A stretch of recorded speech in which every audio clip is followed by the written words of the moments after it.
So what are we doing here? Oil change? Oil change and check for alignment.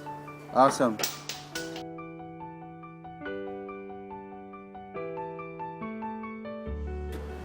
Hi, my name is Dave, and I've been helping people maintain their European cars since 1987.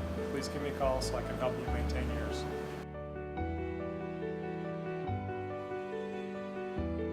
Hey Edgar, how's it going? I'm good. How long have you been working on these BMWs? I've been with BMW for about 4 years now. What are we working on here?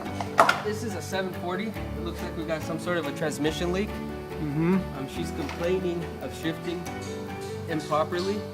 Okay. So it looks like they've done the pan before.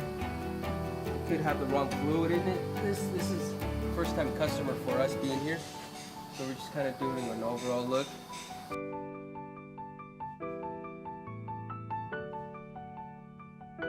Got a few other oil leaks under here. Not too bad. I mean, these cars are pretty good cars if you maintain them where you're supposed to.